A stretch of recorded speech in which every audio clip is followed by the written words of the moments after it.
صفحہ نمبر 80 جو ہے وہ لکھائی کی مشق ہے. یہاں ہم بچوں سے حرف قاف لکھوائیں گے. تو سب سے پہلے ویڈیو دکھائیے تاکہ وہ حرف قاف کی بناوٹ کو جان سکیں.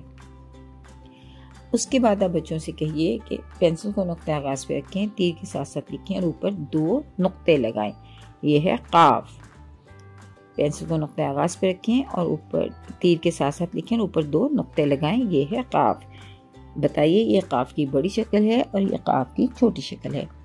پھر بچوں سے کہیے کہ وہ اس کو انڈیپینڈنٹلی لکھیں. جب بچے خود سے لکھ لیں تو پھر بچوں سے کہیے کہ قلم، کینچی، قاعدہ اور قاری ان الفاظ پر پینسل پھیریں. جب وہ پینسل پھیر رہے ہوں تو بچوں سے کہیے کہ وہ ان الفاظ کو بآواز بلند پڑھیں تاکہ ان کی سننے کی، بولنے کی، پڑھنے کی مہارت جو ہے وہ زیادہ سے زیادہ بہتر ہو. تو بچوں کو موٹیویٹ کیجیے کہ بچے ان الفاظ پر پینسل پھیرتے ہوئے ان الفاظ کو بآواز بلند پڑھیں. شکریہ.